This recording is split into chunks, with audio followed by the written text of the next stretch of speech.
In the near future, 2029, a weary Logan cares for an ailing Professor X at a remote outpost on the Mexican border. His plan to hide from the outside world gets upended when he meets a young mutant who is very much like him. Logan must now protect the girl and battle the dark forces that want to capture her.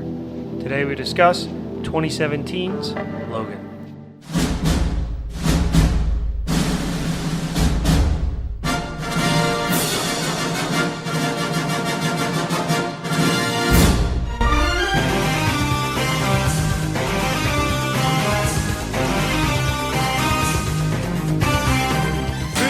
Qualified morons and microphones. This is the Previously Recorded podcast. Welcome back to Previously Recorded. I am your host, RP, and this very special, somber episode of Previously Recorded is brought to you by Rishabh and Bailey's Liquor Cabinet. So this is the penultimate episode of the Previously Recorded X, Fox, whatever, rewatch. I'm tired of saying the extraneous title, Marvel Fox rewatch. And, you'll just like Game of Thrones, the penultimate episode is always the best one of the season. And we're going to follow it up with not one of the worst, but one of the lesser X-Men movies, and New Mutants will round it out. However, like a lot of prior episodes, we've had guests call their shots, and welcoming back to the show is my wife Audra. Welcome back to the show. Hey. You get to guest on this just by kind of association. Default, yeah. Yeah. Welcome back. She did the work. She watched the movie. I did. It's very true. Sort of. I watched the movie, had a few questions along the way. A lot of questions. And obviously welcoming back fan favorites. Got a lot of message about you guys. Yes. Hate mail about my German accent. No hate mail whatsoever on the show. No, you guys had a stunning episode on Days of Future Past. You guys called that shot, and you called this one. Welcome back to the show, Rishabh and Bailey. How are you guys? Good. Yeah. Thank you for having us back. Guys are the best. Just to clarify, you're saying you didn't like Dark Phoenix? Or are you not even covering that one? No, we did that. We did okay. Dark Phoenix. But Dark Phoenix, I think, is going to come out. Because once we had July, we kind of threw the timeline out the window of how we were doing this. And it just, if people have been along this, 6-month ride with us, at least let's close it out strong. And, give them Logan now. Get Dark Phoenix out of the way. Get Apocalypse out of the way. Get, the Fan 4 stick out of the way. And then close with this, and then New Mutants, which I don't remember that movie. So I remember it being fine. And we'll leave that for next episode to discuss that further in detail. So when you guys were back last on for Days of Future Past, you guys killed it. You did a great job. Crushed it. Wow. You came prepared. And by the way, pause if you're the listener. Go check the Instagram. Right, for any cocktail recipes, etc. So yes. There's going to be content with this. Yes. And then go to a liquor store, make the drinks, and then hit play. Well, come back, right. By this point, maybe you'll start your own Instagram for your own cocktails. Rishabh's Cocktails. Well, you just got to keep having us on the podcast so I we guess. can make themed cocktails for it. Sure, what do you want to cover next? Ooh. What did you call? Oh, you The Descendants? Oh, The Descendants, yes. Disney Channel's Descendants. We could do so much for Have that. you guys watched Villains? No, I don't know what that What is. is Or that? not Villains. Zombies. Zombies. Yes. Oh, yes. We watched You the don't- Zombies. Wait. We could do Okay. our own month. Okay. Sorry, I want to go off on a tangent, but you guys, Spooky season. somebody from the Zombies show is going to be on Dancing with the Stars season 33. Is it RuPaul Charles? Chandler. I don't know Chandler any Bing? of these children that are in the movie. Okay. I'm a casual fan at Well, best. now I'm going to have to watch it, though, so just heads up. So, Yeah. So we're going to do Zombies, Descendants. This is a plug for the listeners, right? Throw on Zombies. They try to tackle geopolitical issues. Finish listening to the episode first. Yeah.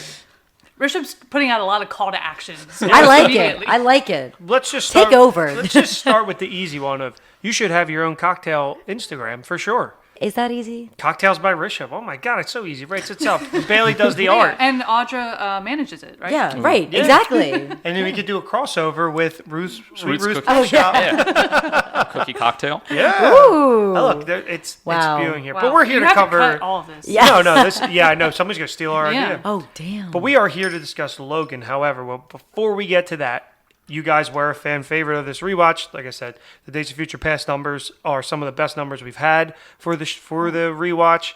So people really liked it. It kind of blew up on YouTube as well. To a degree, people watched about the first 5 seconds and then realized it's not the movie. Because it was so long. I've like realized along the way that like because like all the title is. It's the title of the movie, and then the year it came out with just like a picture, and people I think it's the actual movie. Hey. Well, this one's going to be titled Slime Tutorial. Yeah. That's engagement, baby. Yeah. So like you could check on YouTube like how long somebody watches a video. That's really funny. It's like average length 4.4 seconds. So we appreciate the listens. Yeah, shout out to those people who subscribe. The best one was the Wolverine. It blew up, 306 views, and it was coming up if you search Deadpool and Wolverine. It was in like the top, Oh my gosh. like Oh my under when they released our gosh. last trailer. Yeah, it was people. It was my solo episode that I know nobody listened to, and people weren't That's listening to it. But amazing. I was like, this looks great. So if somebody clicks on it, they're like, oh, it must be good. There's no up views or up likes or anything like that. But yeah, the podcast is on YouTube if you like to listen that way. Anyway, that time you guys were on, you came prepared with cocktails. And obviously, if you do something the first time, just like, Days of Future Past, there's the slow motion scene. You got to do it again in Apocalypse. So you guys are back for Logan, but just still mutant-themed cocktails. Am I correct? Still mutant-themed cocktails. Honestly, I might have overshot the first time. Used all my good material there. But these are, they're themed. Look, there's no guarantees in life, and that episode could have gone poorly. Then I would have been like, we're actually not covering Logan. Oh, it's so weird. We don't have the rights. YouTube cracking down hard. But the first time was awesome. Those pictures that Bailey drew are actually hanging on my beer fridge in the basement because I love them so much. Didn't do that this time. No, That's that's all right. okay. But maybe Got by the tired. time this episode airs, You'll see it on Rishabh's Almost certainly Instagram. not. You'll see it on Rishabh's maybe not cocktail. illustrations, but I might throw together like a little ingredients, like we go. recipe thing or whatever. Yeah, absolutely. So I am drinking something that's kind of similar. Do you want to walk the people through what I'm drinking? Yeah, so just for the listeners, nobody knows what they're drinking yet. Yeah. RP is drinking what I'm titling. This one's a Rishabh original. It's not it's a cocktail I just made up. I was debating on the title. I think I'm going to call it The Best There Is at What He Does. Okay. So it's all about Logan, right? So you have a Japanese whiskey. Oh. You have maple syrup in there to sweeten it a little bit for his Canadian heritage. You have some Fernet Branca, which is an Amaro that has kind of a tobacco-y taste. Because he likes to smoke. Because he likes to smoke his cigars. And then it of course, is smoked with the little whiskey or cocktail smoker. Amazing. And then a couple dashes of bitters because his life is bitter, And he is kind of bitter. He's kind of bitter. And it is Wow. delicious. Yeah. This is amazing. I think I like this one more than the first one. And I love the first one, the Wow. Madeline Pryor one. And Yes, this the is Inferno. This is a Rishabh original. Just like the last time, your Resurrection Protocol, which I now understand. Yes. Which is awesome. I think was everybody's favorite, and that was also your own twist on a drink as well. Yep. Coming back, we're going to come back to the smoking later because I laughed out loud in the movie that involves cigars. A scene that involves cigars. Oh, yeah. But also the tasting notes for this one, I designed it so that it's meant to taste like you're kissing Logan. That's the. It's just. Give me that. Give me that. Proceeds to chug. Yeah. Or he takes a big long drag on his cigar and blows it right in your face. I like it. Wow. Hugh. That's sensual. That's delicious, and so are you, Logan. Anyway, that's fucking cool. What is Audra drinking? Okay, so hers is I've decided to title it "Plow Me Like Your Field, Comrade." It is a Colossus themed Why are they drink. so sexual this time? I love this. Wait, you gotta do it with that accent. blow me like your field comrade. There you go. So German off the table. Yeah. Russian allowed. Oh, is that? So it's a Moscow mule because Colossus is from the Soviet Union, and in his first issue, all throughout his character arc, he's constantly shown doing field work. He's farming. He's a big farmer. He loves to just pull a tractor. So he is the Moscow mule. And it served, instead of a traditional copper kettle, I had a stainless steel Urn, as all you called it. urn. Giving urn. There'll be pictures on the Yeah. Instagram, I'm sure. His first issue, yeah, he's in the. He's Yeah, in the he field. saves I his love baby sister, that. unnamed at the time, Yep. from a runaway tractor. Claremont's Giant X-Men #1. Yeah, and then they went back and they're like, we need to develop that little sister more. Well, plow me. It's good. Yeah. Yikes. It's unreal, man. You're very creative. So creative. Very creative. Now, So what creative. is Yeah. your studying bride? What is her drink? Oh wow. So hers is, I think I was going to title it Mr. and Mrs. X, which was a run of Gambit and Rogue. Share. Now you gotta do a Cajun accent. So go ahead. Careful. You been way off on this? Ooh, am I going to make a name for myself? Still fucking funny. So hers is a Sazerac. Again, this one was reverse engineered from, it's just her favorite drink. She loves a Sazerac. It's a New Orleans drink, right? So its claim to fame is that it was invented in New Orleans, but I think there's some contention about which bar invented it. Yeah, I think generally people say it was the Roosevelt bar, but I mean, with every cocktail, it's like no one was like filing There. a patent for it or anything. But Sure. yeah, But- it's generally a New Orleans. Yeah, the drink. New Orleans thing was the Gambit thing, but then, a Sazerac also has sugar to sweeten it, so sugar. Sugar? Yeah. That's Rogue likes to say. You didn't do an accent. So I did. God damn, dude. Super creative. And I love that you served it with a beignet. Like, that is. Oh my gosh. Yeah, you made your own gumbo, which is crazy because you're a vegetarian, but you really got in there. He's just, I'll be cooking shit. Oh, and then, yes, I forgot. I garnished it with the lemon peel and then a little golden skull. That is maybe the in-laws watching over them. So the gold, Destiny's mask, and then the skull, not Rogue, Mystique has on her forehead. Oh my god. So that famous lesbian couple that Yeah. are the thorn in Gambit's side because they're constantly trying to. That's a In-laws. little over my head in terms of lore. But I'm following you. Yeah, they're Rogue's parents, her mother's, and they're always mean to Gambit. I didn't know that. Yeah, Maybe, does that cover in the Hickman run at all? yeah. They touch on it later, Okay, kind of. maybe I'll get to that then. Super thematic, as always. And how does it taste? Great. Audra, how does yours taste? Great. Because I didn't. I I said- didn't I ask said- you guys. Plow me. Oh, that's right. True. Yeah. I don't have anything to say. Sorry. It's really good. Cajun accent. How about way on photos? All right, and then the final one. So I should have started with this one because this one's the loosest themed. I just really like Polaris. Lorna Dane, there's something about her. She's very draggy. She's very... What is her actual power? Does she just boost other mutants? No, Polaris, she's magnetic. Oh, she's magnetic as well. It's his daughter, right? Yeah, because it's a retcon, right? She started out with magnetic powers, and then later they were like, oh, Magneto's secret daughter. I love that. Because there was always a back and is she or isn't she?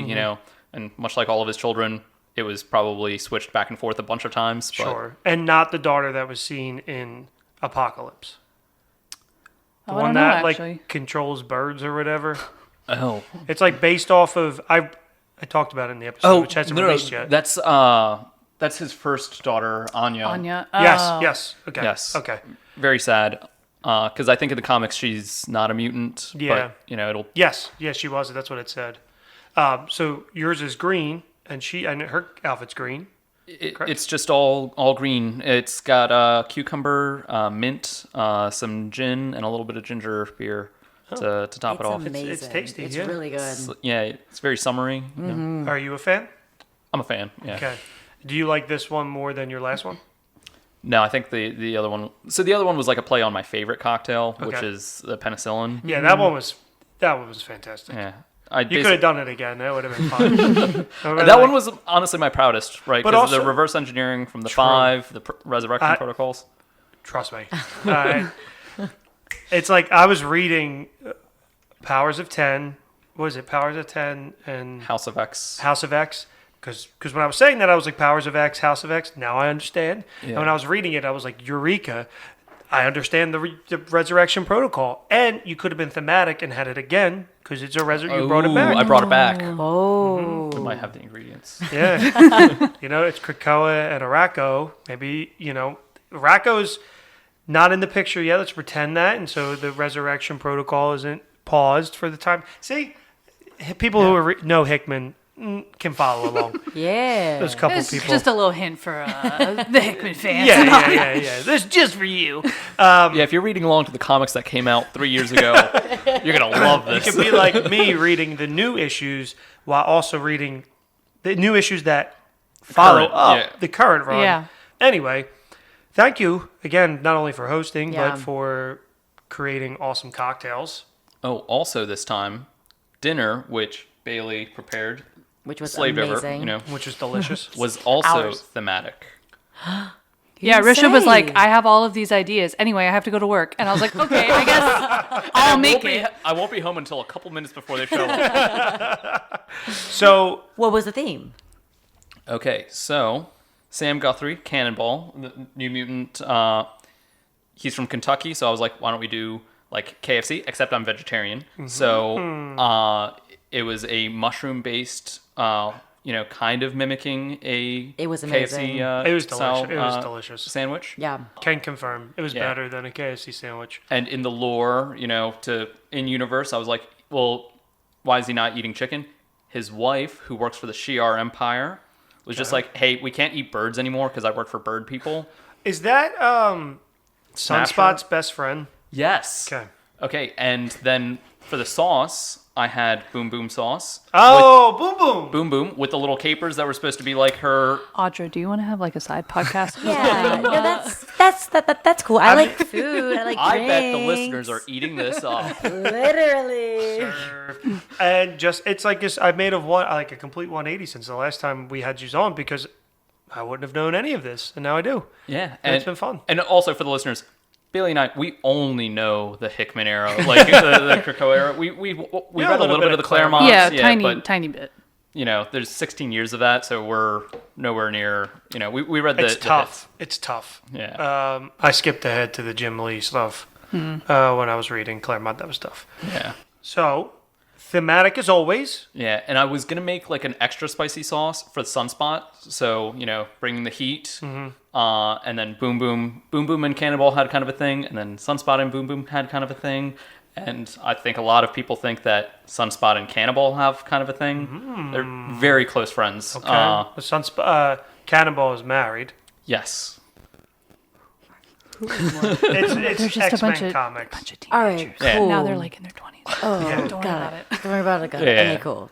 But so that was the main. Then we had some smashed potatoes on the side. Originally, my original conception was I was like, what if I carve one of the the little fingerling potatoes to look like the little Cerebro helmet? Oh I did not do my that. Couldn't do that though because again he was at work. So Well, it was amazing. Thank you guys so much for Yeah. hosting. Yes. I always get weird about recording in different studios, so thank you for making me feel comfortable in well, your yeah, studio. it's lucky that we had our own recording studio. Yeah, Right, exactly. exactly. Not many Yeah. people to the level that I prefer. I'm just Yeah. glad we got to use it. yeah, Wow. no.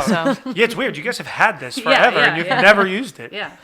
Oh, and the salad was supposed to be the veg for Black Tom Cassidy. who Ah, I'm sure- one of the weirdest characters in that whole fucking X-Force. Oh my. That's my favorite. That has been my favorite.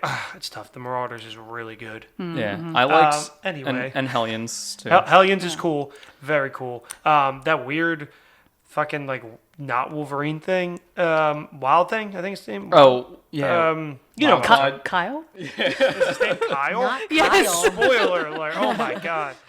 Anyway, sorry to I'm just here for the good drink and the good Audra's food. on life support over here. so yes, that was the salad. It was the veg, and then for dessert, we haven't had it yet, but We have Hellfire Gala themed after dinner refreshments. So we have the Black King Espresso. So it's a black espresso. Sebastian Shaw. And the White Queen ice cream to pair as an affogato. And I feel like that's something they would offer at the Hellfire Gala. Yes, that seems... I'm building to it. They're teasing. They're teasing the gala. But I'm aware of the gala as just being somebody who's like in touch with the comics. It was when they did the first one. It was everywhere. Yeah, it's crazy how they built it into such an event so quickly. Yeah, it was seemingly. huge. Yeah. It was huge. And I don't know, I mean, there's really no way for them to keep doing it. I'm sure they'll maybe contrive a way, but They'll bring it to the MCU. yeah. I have a feeling. Oh yeah. Speaking of the MCU, It's in Fortnite.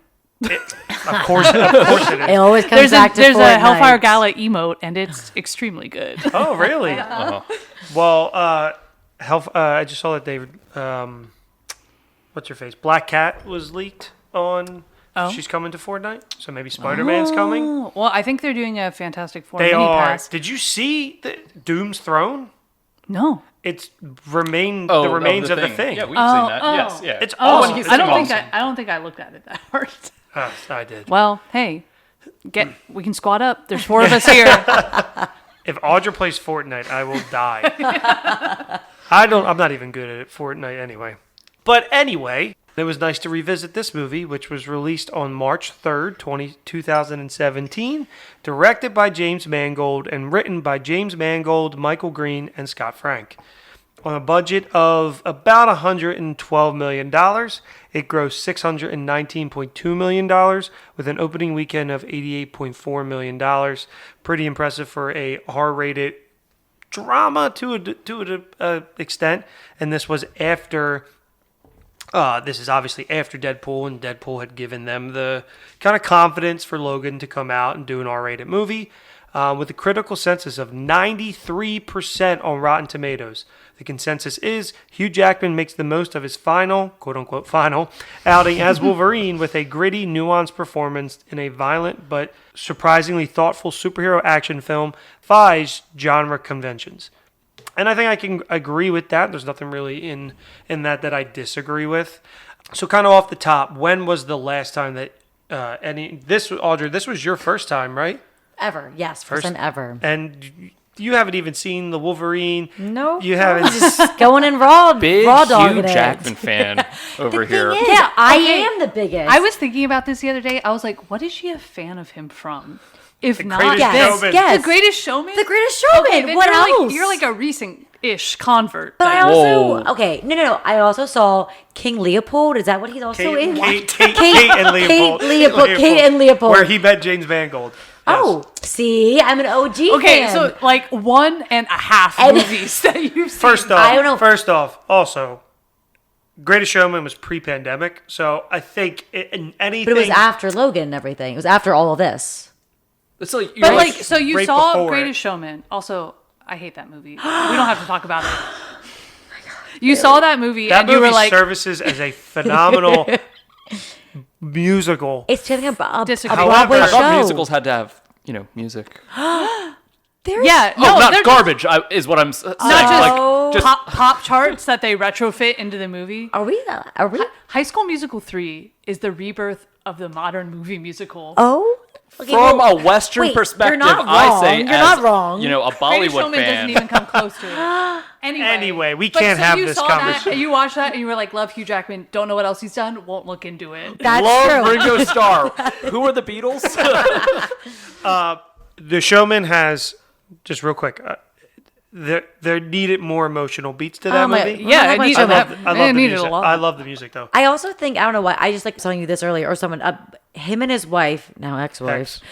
was a big favorite celebrity couple for my mom. They were so they've been married for all these years. Oh, they're so adorable. And I was like, yeah, they are cute. They have Is that really why? Is that I really swear where to it God, came from? years About ago, that. my mom told me about Hugh Jackman and his great wife, and they were always so sweet about it. So Okay. I don't know. Also, he's a good-looking man. So True. All right. Well, we're 45 minutes in the episode. We need to start talking Oh about my Logan. God. Hey, I'm so sorry. I know this has been nothing but tangents, but if we don't get into it now, we'll forget to do it. But we've really been enjoying the podcast series. We are very thankful that you had us on. Oh yeah. And we wanted to give a gift to both of you, inspired by commemoration gosh. of our favorite episode of the series, Okay. What? where Audra sold us on why Fantastic Four #1 is the best. No, I thought movie. she was. She So it likes was- Fantastic Four. It was on the Rise Silver of the Surfer episode. Yes. But she told us how great the first movie is. So Yes. good. Like all of her Yes. points were about like the first movie. She was like the greatest hits, the whipped cream pranks. It's true. It's First one's good, man. The first one is I good. like the first it's one. campy. the Silver Surfer. Oh God. So yeah, this Oh, is and for also as a birthday present for Audra. Oh, what? Is it the fucking? Oh wait, should we get a camera out? Do you want to? right. You record this. Well, no. Oh, yeah, you're all Record all recording. and react. And receive. Yeah. So listeners, check the check this. Check the social gram. media. Check the Oh my gram. gosh, I'm literally so right. nervous. It's the fucking it over. quarter. Flip It's it the over. fucking quarter. Get the fuck out of here. Where do you Get the fuck out of here. Wait. Do you wait. remember me talking about this? They issued. They issued the coin. They issued legit with the mint, and the mint was like, So this is Franklin- illegal. eBay, Franklin baby. Mint. Oh. I think it was like it was one of those. Not the official U.S. One of the two official U.S. Treasury mints. It's a fan Yeah, mint. they basically. were just like, oh, we'll just like put a sticker on a bunch of these quarters, 40,000 quarters. and we'll release them into circulation. And then the United Amazing. States government was like, you can't fucking do that. You can't But they use did. government. Yeah, and then they had to like rescind a bunch of them. No. So Marvel way. sent me that on eBay after the episode. He said, you gotta get it for her birthday, and I did it. My No, real, I my took you real to friends Wicked. did. My real Yeah. Well, friends did. thank God you didn't, because I think it was like $12 and then $50. Well, That's insane. first off, thank you guys very much. It's Yeah, so no, sweet. thank you for having us on. And, And, we love uh, having you on, and we love you guys. And this is going to be displayed prominently in our house. I'm so glad it was for Audra, and she has no idea what it is. And I did. But I love this. I just want this. Yeah. I'm obsessed. So we did. It is the real deal, right? Because I looked at all of the info online. No way. The quarter I think is from 2005, but they did this in 2007. But you can see very faintly the Oh date. yeah, my Really? dad. And there's who the rise is- of the silversurfer.com on Yes. it. Yeah. Yep. Oh my God. My dad, who's a professional coin collector, checked it out and deemed that it was Confirmed it was legit. This is legit. This This is is worth huge. money. We talk. $12. Yeah, plus right. shipping. 25 cents. So now that I remember, I was talking about it. Yes, I do remember that being part of your. Because I was like, I reresearched this and I was like, no fucking way, this is true. They put. like, what a crazy story that is. Like, truly, $10,000 worth of quarters, and then for the U.S. And I think the U.S. Mint was just like, hey, you shouldn't do this. You can't use. They put out this crazy Currency. statement where they used so many adjectives to describe all the ways in which they weren't okay with it. They were like, we do not approve, endorse, we are not affiliated. oh my gosh, that's amazing. So I texted Marvel immediately. Says, the fuck out of here. I was like, there it is. Oh my God, amazing. Truly All amazing. right, that's incredible. I can't. That's deserves a round Drinks of and a applause. gift. Yeah, right. commemorating your favorite movie. Truly, it is. Have you watched it? Oh yeah. Did you watch it with I him? was in the room for about 5 minutes while he was Terrible. watching it. Yeah, it was really It's bad. Terrible. Can't see my face right now, but That I gave that. I'll get on my one star. soapbox. It was pretty bad. It was bad. She's like, this is great. And I'm like, no, this is terrible. But a movie that's not terrible. Do you have something else to add? No, oh sorry. I was just gonna say the very nice case was also from my dad because I thought- the oh. eBay seller shipped it to me in a bunch of cardboard. Oh. And tape. So your dad had this like cover and everything. Yeah, he has a bunch of them. But like I assumed He's a coin collector, because yeah. I've seen him with like all of his coin stuff. I was like, oh, it'll come in like a Yeah. protective case, and they were like, no, it's When- like it was like a folded piece of paper and then some extra cardboard from something else. When this episode drops, this will be our profile picture. It has to. Because this is amazing. That's amazing. So I'm worth obsessed. watching 14 bad movies. Thank you so much. Yeah, That's awesome. Sorry, I stepped on your. You were about Oh. to absolutely kick it with a. No, This was This the is- perfect Segue. kickoff. I could do a whole episode on this because it's truly mind-boggling. Did not help the movie at all. So I think I was just saying, first time watching, Yes. Is this your guys' first time watching in quite some time? Have you seen this movie recently? Yeah, for me, don't think I had seen it since it came out in theaters. I think probably the same for me. I think we watched it in theaters together, and then I don't think I've watched it again. No, since. we always had we were like, oh, that movie was good, Yeah. but we never really had any reason to revisit it. That's exactly the same for me. I owned it. I probably threw it on after I bought it, but I don't think I sat down and watched. It's a heavy movie. Yeah, it's a lot. I didn't know what I was coming into. It's Yeah. sad. Yeah, it is, and it's not a fun rewatch. And No. I think the best way to put it is it's intense. It truly is Yeah. intense. It's made. We'll get into that a little bit later. So you can tell the movie's made with care. So let's just get into a little bit of how it was made. So as stated on the Wolverine episode, my solo episode that got 306 views on YouTube, in late 2013, a sequel to the Wolverine had been greenlit and was in early development. James Mangold and Hugh worked very closely on the story, with Hugh referencing two films a lot during the creation process. Those two films were The Wrestler with Mickey Rourke and then Unforgiven. I've never seen either of those. Yeah, I I'm have aware not of The either. Wrestler. The Wrestler was an Academy Award nominated movie. Not too sure about Unforgiven. I know Audra hasn't even heard of those. And then the filming of this movie would begin directly after Apocalypse was done. So Hugh still remained unsigned with Fox at the time, and it all hinged on how the script turned out. So he used that to his advantage, which you may go, because he did the same thing for X-Men Origins, and we know how that script turned out. Banger after banger.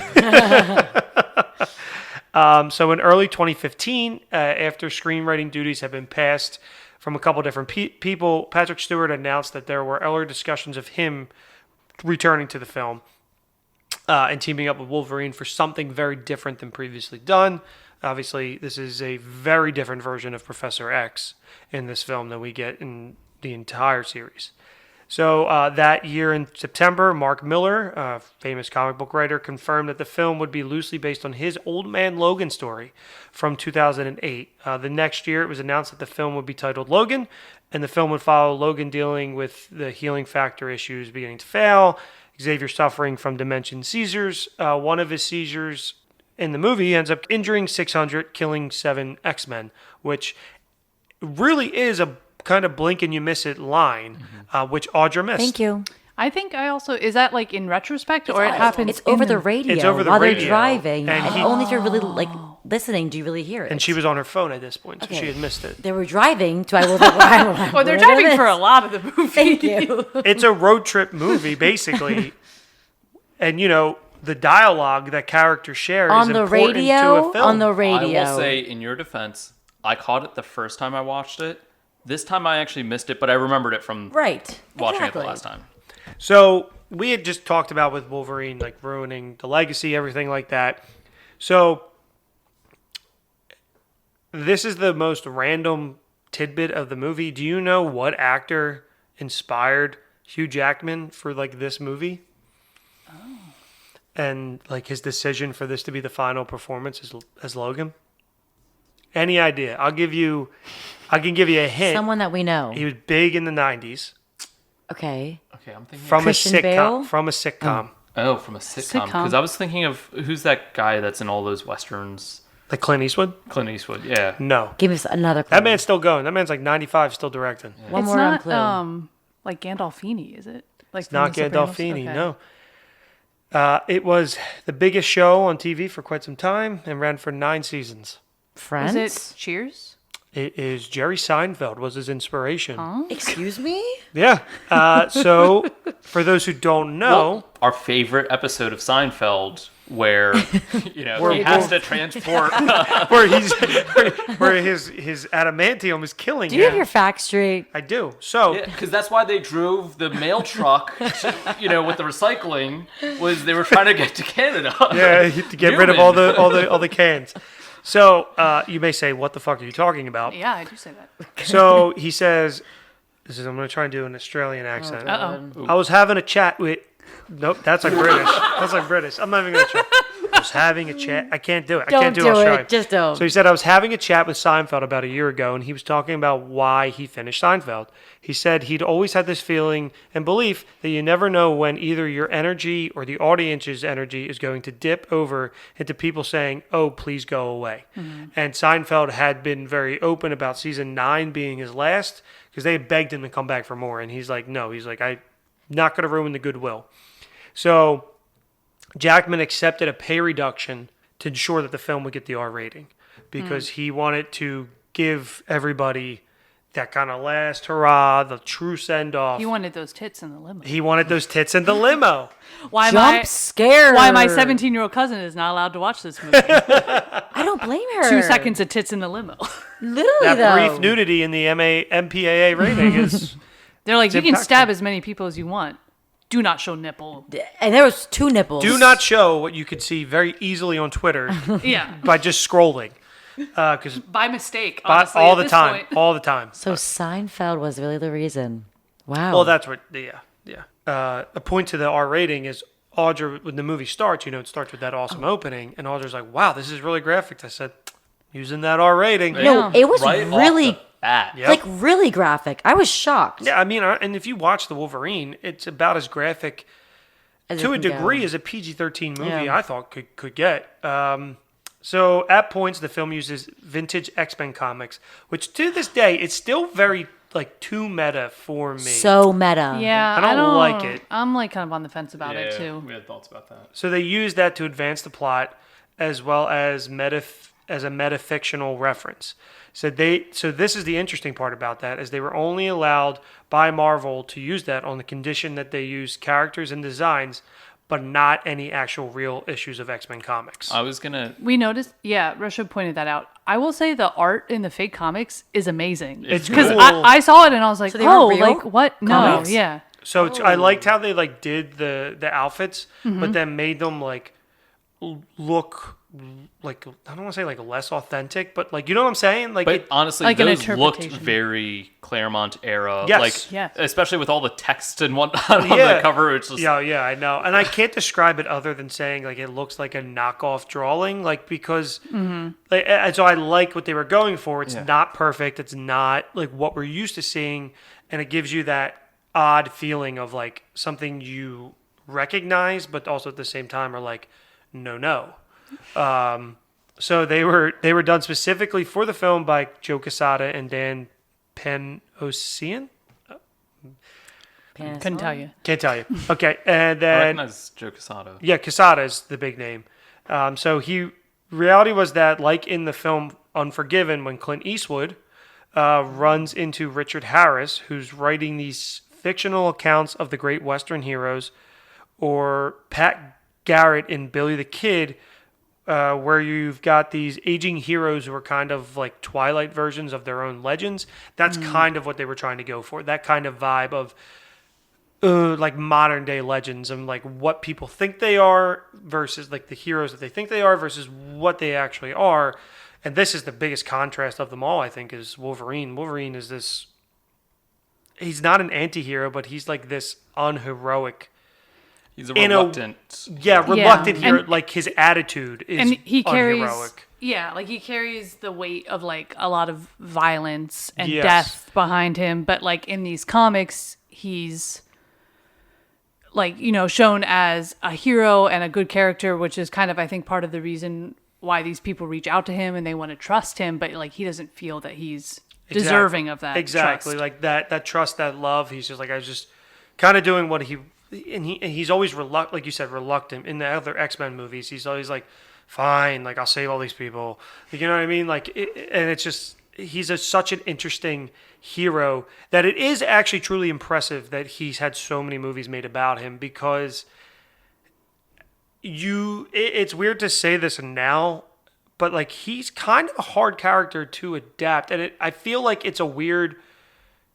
kismet moment in pop culture that people actually latched on to Wolverine. Does that make sense? I think It's he's probably because Hugh Jackman's a good-looking guy, That's why. it's true, and he was an unknown. ya.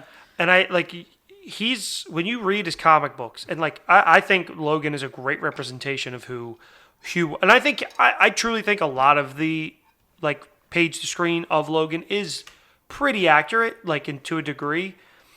But like you read the Hickman run, you're like, oh my god, I really enjoy reading Wolverine, and then you see this, and you're like, I really enjoy these movies. It's just like a weird thing to me, seeing all these other superhero movies get made that you would think, because it's not Deadpool, it's not an anti-hero, it's not a joke, it's just truly this super burdened person who is just constantly in pain and has gone through such traumatic experiences and doesn't know who he is.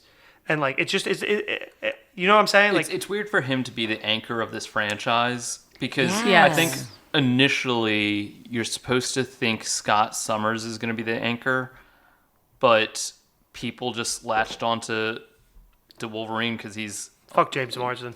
But also like not even the movies, but also the comic books, Yes. right? Like every across the board, He's a fan favorite. everyone likes Is it Wolverine. just because he's cooler? Like I don't know, like what, like just. I 'cause think his people cooler like powers, kind of like the complicated nature of him. I feel like when those movies were coming out, it was when like in pop culture we were really starting to get into the idea of an anti-hero, which I think has kind of been like overdone at this point. But he rides that line so well, where he's never like, it's not like he's like He's the not- Joker or something. Yeah, like he's not killing yeah. just to kill. Yes. He only kills when you fuck with him. Or you're yeah, gonna hurt he's a somebody. person. He's like a fundamentally good person who is always put in bad situations, and I think people like, you know, relate to or find sympathy in the way he kind of like navigates those situations. Yeah. And And I it's mean, a more interesting story to tell is someone who's conflicted, who has like nuance, who has, you know, all of these competing ideas, and is like the reluctant hero, right? At the end of the day, he's going to do the right thing, but he has so much violence and so much like self-hatred. It's more Yeah. fun to read and watch than someone who's just constantly doing what's right, which I'm not saying Scott Summers is always right? That's Magneto. yeah. But like I think people latched onto Wolverine because he's a little bit more interesting. People latch onto Batman more than they do Superman, right? Like I love Superman, but like everyone loves Batman. Yeah. I think there's a realness to it where it's not this goody two shoes. Yeah. And it's always like a self defense kind of thing where he's going to do what's right. And I think I actually do think in Deadpool and Wolverine it's done very well. I think it could have been fleshed out more, but I do think like that kind of it's nothing new, but it's just wraps up who he is. Where all this pain constantly, they cover it in this movie. Like everyone he loves, everything. When you live that long, and like you would think, okay, somebody like this probably would just kill Charles. Yeah.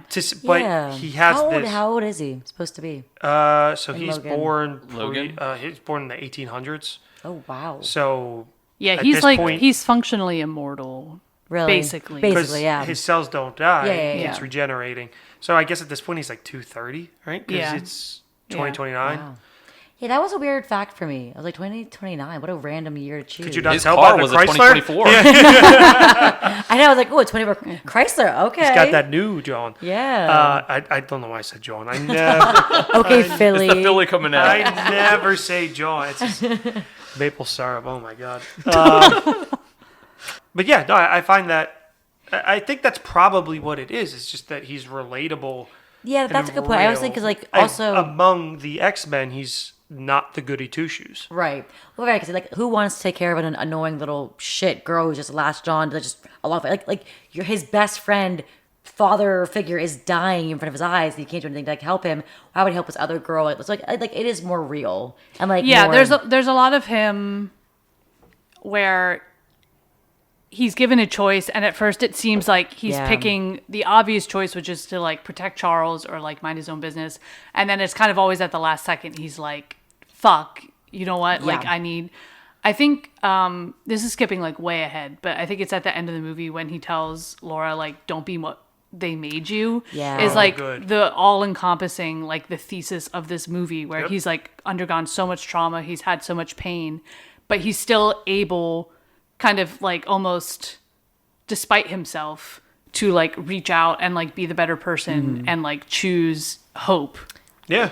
Yeah. And that's a big Laura thing, and too, like her character all throughout like the comics is always about struggling with not being what they tried to make her. Yeah. Yeah, for sure. And also, like, I will say, another fun thing is, like, this is a trope. It's pretty common. You pair a grisly, With a- anti-hero, like, super tough, violent person with, you know, a girl, like a child. A cute right? little kid. Yeah. A cute little kid, right? Or an And annoying old man. it creates this tension where, okay, it's one thing to see Wolverine, like, navigating a world where he can take care of himself. He can't die. You know, he can cut up almost anyone he comes across, right? But now you give him the conflict of having to protect someone. But in this one, it's kind of funny because she is just as violent and, you know, as Scrappy capable as as he is, if not maybe even more. Oh. But like, you know, you see it all the time in comics, like movies like this, right? You always pair them up with like a young person. Yeah. So, you know, Wolverine always gets paired up with like Jubilee back in the day. Rogue. Rogue. I think probably got paired up with Kate Pride at some point. And then like the Yeah, heightened, definitely. like extreme, which again, Rob Liefeld is like the king of extreme. He was like, okay, Cable is like huge. He's the size of an SUV. And we're going to pair him up with like a literal baby strapped to his chest. Guns, belts, bullet, you know, casings all over. And then just a little baby strapped to his chest. For sure. No, see, this movie, it breeds good discussion because I think this is the deep dive that I haven't done on the character because the other movies have been such shit. And then the other good one I did by myself. And everything I said in that movie that like I wish that they could have done better, they do in this movie. So, which I said like a million times in that episode. Please listen to it. Watch it on YouTube.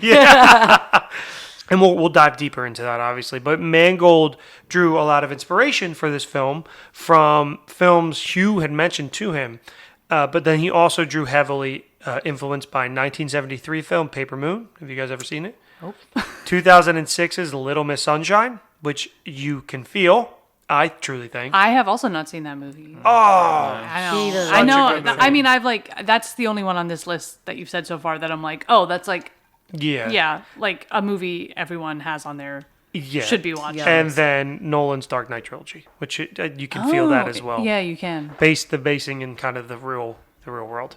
Mangold said he aimed to set frames that are descriptive and evocative of comic book panels, but also classic filmmaking. I think you can feel that. And Daphne Keane was cast in this breakout role for X-23. So co-writer Scott Frank pushed for Daphne Keane to have minimal speaking lines to avoid the typical kid sidekick trope.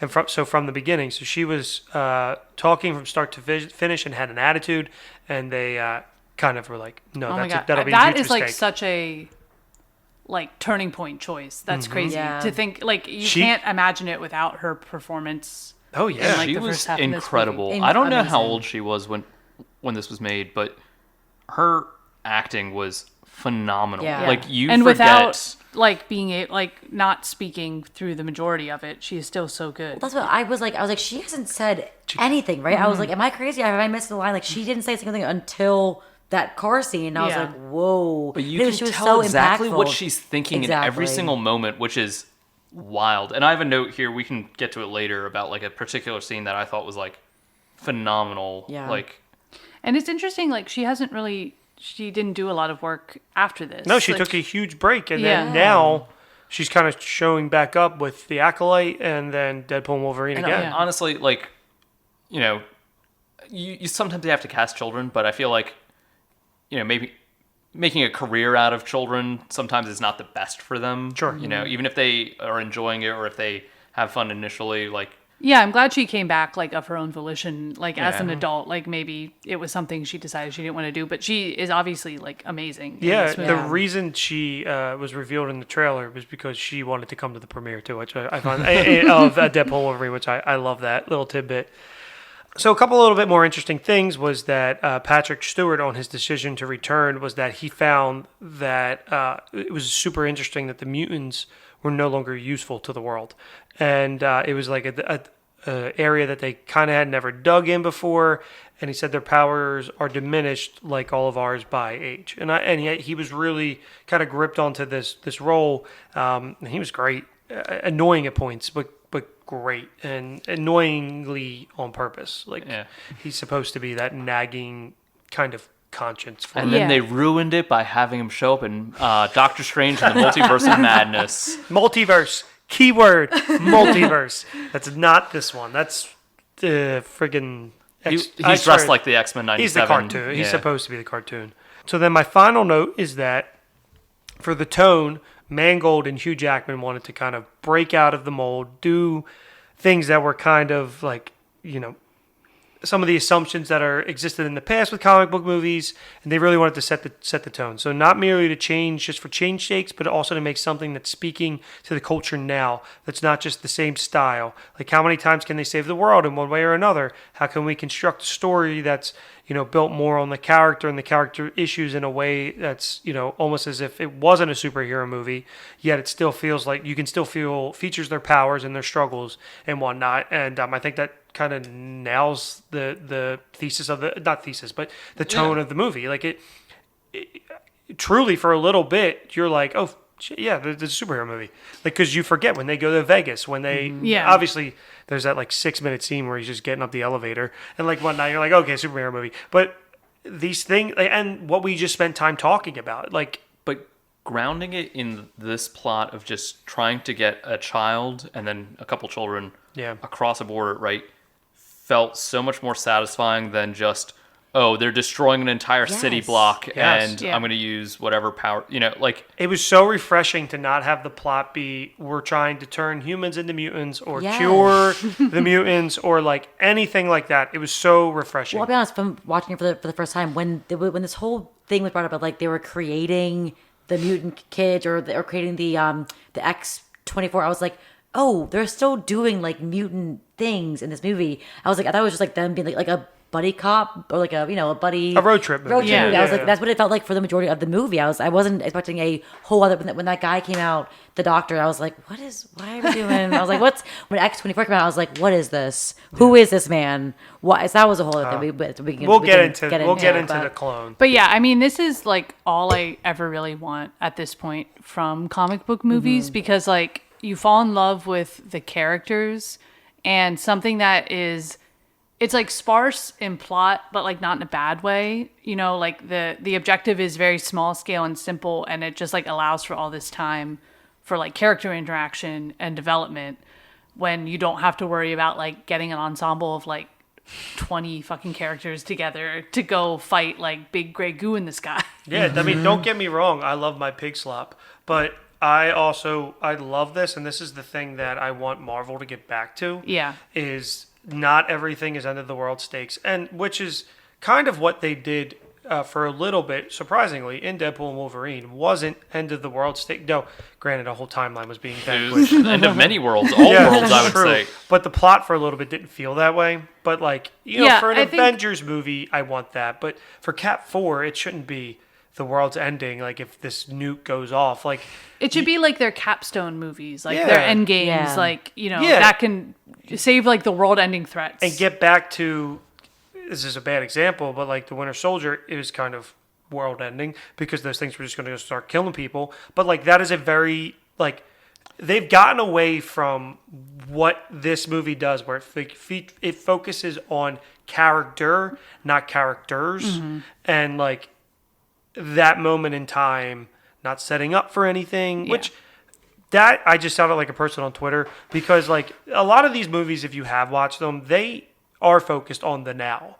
But then people are always like, because the end credits, I guess, set up for like, or they make a reference, whatever.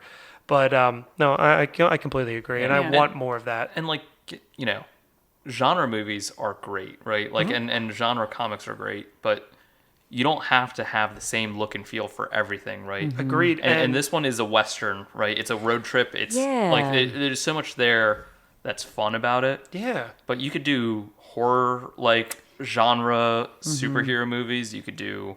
Please. I mean, they tried to. Strange. They made New Mutants. New Mutants. The trailer was cut to look like that, and it was. Really? Yes. Unfortunately, they took a swing. I respect the ambition.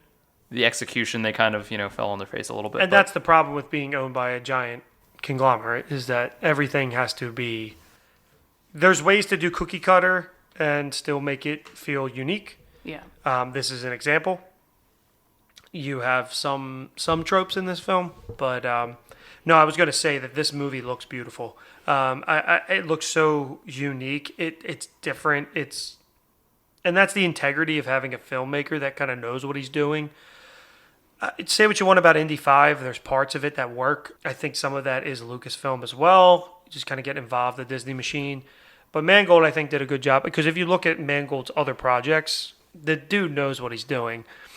And we got kind of that director vibe. Strange 2 was very Raimi. But, and I think Eternals, for all of its faults, is very Chloe Zhao. Mm-hmm. It's very her. And, I'm trying to think of like other examples from as of rate. Deadpool and Wolverine is very Sean Levy. I can tell you that much. Like, it's very Sean Levy. But yeah, no, this is a movie where you can feel the director's touch, and like in a good way. Like, it doesn't look like shit. Like all of Bryan Singer's movies visually look like shit. I like them, but they look like shit. So yeah, and then my final note is that there were plans for a sequel to focus on Laura, but Disney bought them, and that didn't happen. And I think that's for the good. I think that this movie. Yeah, I mean, this movie, I mean, Marvel has proven it that it's kind of like lightning in a bottle that they're never gonna get again. Yeah. We'll see. I think there's a few examples. I think Black Panther is one where very unique. There's still aspects of that movie why I love Ryan Coogler. There's aspects of that movie that don't look great, but I think you're right. I think this is. I think. We'll get into what we like and what we don't like about this movie. So I have a lot to say good about this movie. So I'm going to start with the things I didn't like.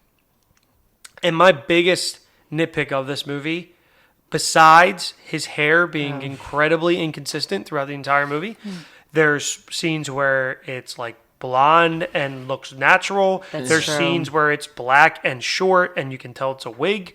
It's so wildly inconsistent. And I'll try and post pictures of it. Is the clone. I fucking hate the clone. And I like, when that happened, I was like, I remember being like, oh shit, rewatching it, I'm like, this is so fucking dumb that they could have just kept the villain like what it was. It didn't necessarily need to be this, like, he's dying. Like, you get somebody that can fight, might be able to take him. You know what I mean? Yeah. This is so funny because I had the exact opposite reaction. You love the clone. Well, when I first saw it, I was like, I hate this. This is dumb. And now when I watched it, I was like, this is kind of fun. Because you know what? He's at war with himself. Constantly. Fuck, you're right. But you're right. Like, Thematic. Like he's basically dying. I'm like, why would he, like him getting beaten down so bad by himself? It was so sad. It happens. Yeah, it happens a lot. No, it happens too many times. I'm like, is he gonna die now? Each fight, I was by like, the time we get to the end of the movie and he's like wheezing and limping around, literally. I was like, I was like, rough. He was limping from the start, and I was like, is he gonna limp the whole goddamn movie? I hate the limp. It's to show that time has passed. He has a beard. Yeah, like it didn't need to happen. I understand, okay, sure, the narrative, he's fighting himself, but I mean, that's a very like dumb it's very comic booky in a way that like I think when I first watched it, I wanted it to be like, it was Marvel's first prestige project. So anything that bucked against that, I was like, this is bad.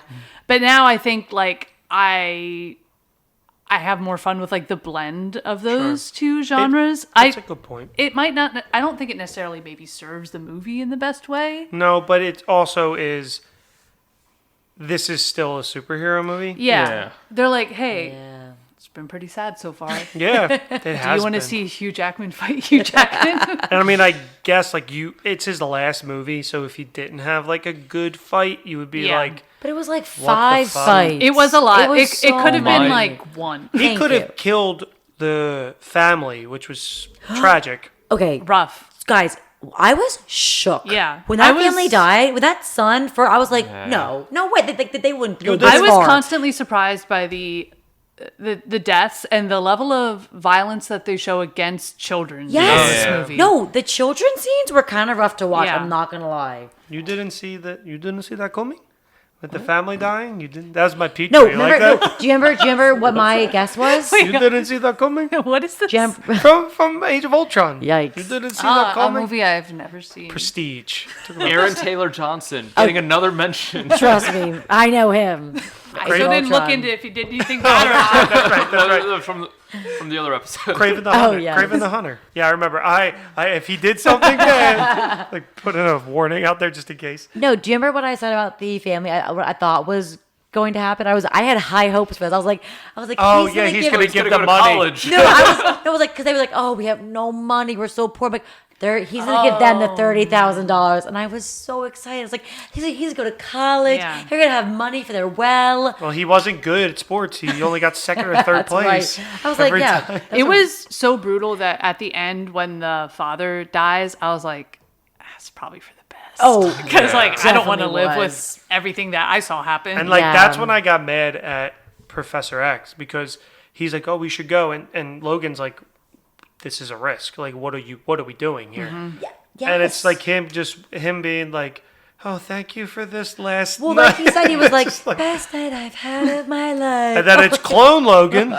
yeah. Oh man. when he says it wasn't me, when he picks him up, when real Logan comes Yes. back, Oh, Yeah. I she was know. crying. I was crying in the club. Yeah, it was crazy. tough. Wait, you were crying?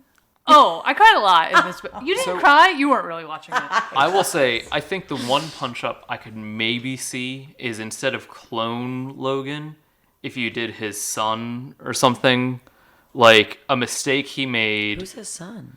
So in the comics, he has a son with. Technically, anybody who used his blood Oh, true. at this point. That would be a I know lot of Children of Wolverine to introduce in one movie. Yeah, but like, you have one that he was young, he was dumb, he.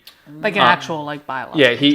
He got someone pregnant, didn't look after this child. This child now resents him and was also raised by a machine to kill him. So now he's grappling with the mistakes of his youth.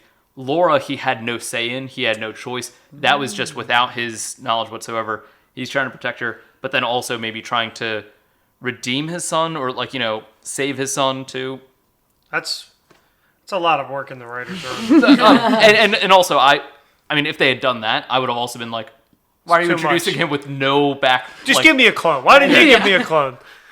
So that's one of the big things I didn't like. The other thing was, how did the nurse piece together that video so quick? Oh, we talked about that. Editing of that video.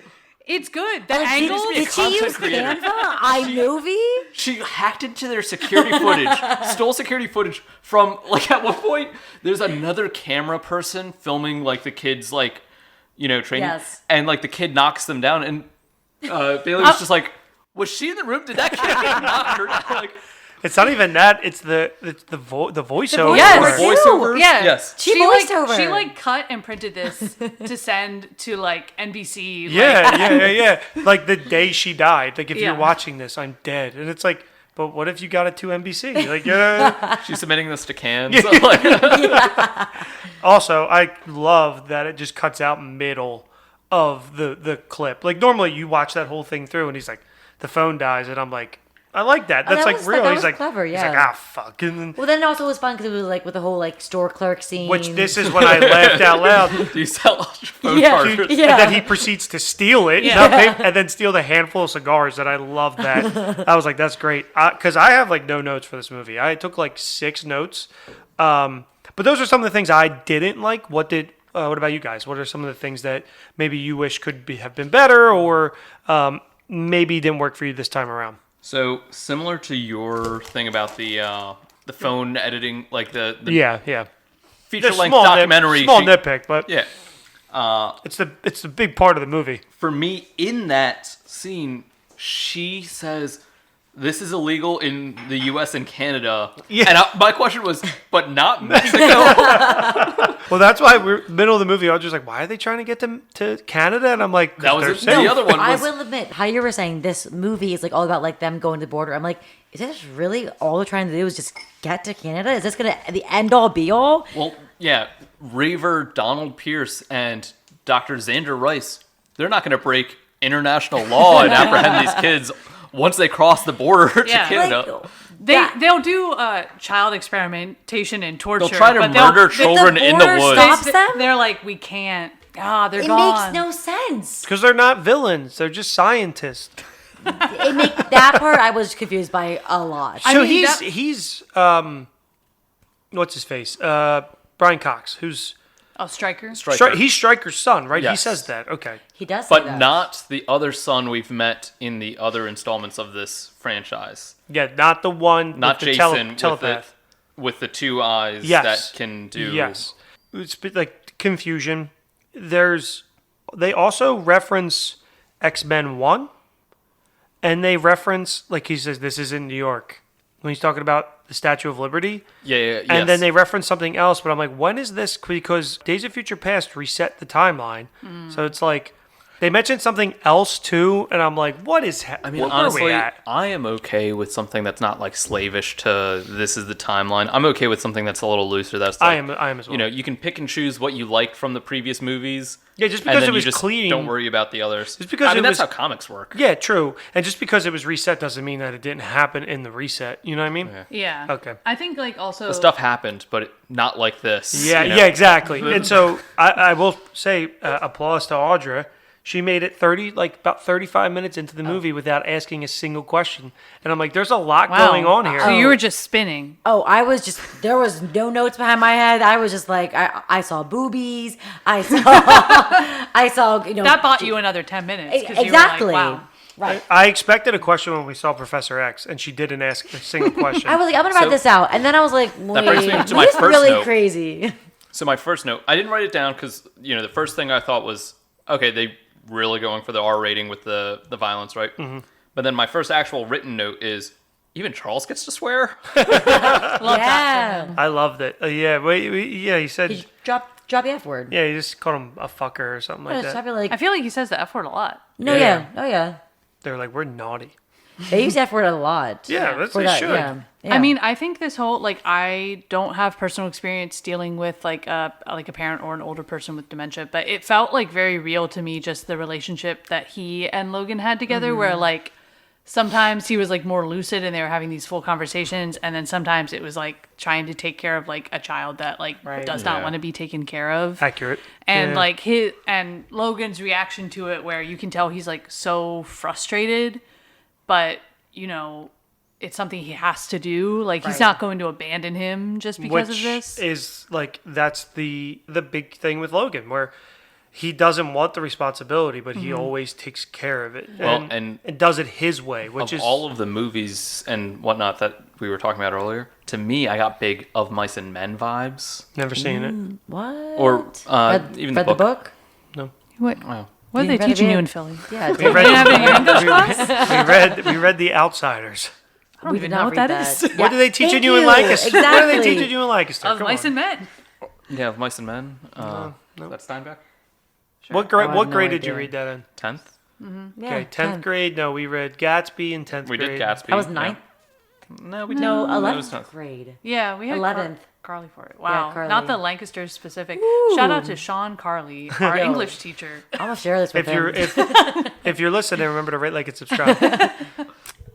Yeah. But yeah, I- so yeah. Of Mice and Men, like, you know, the whole story is around this character who's trying to take care of another character with, you know, a disability. Mm-hmm. They have this dream, this pipeline. They're gonna, you know, they keep talking about saving up for the ranch and, oh, everything will be fine once we save up for the ranch. And then his friend makes a couple mistakes, you know, Spoiler can't. alert.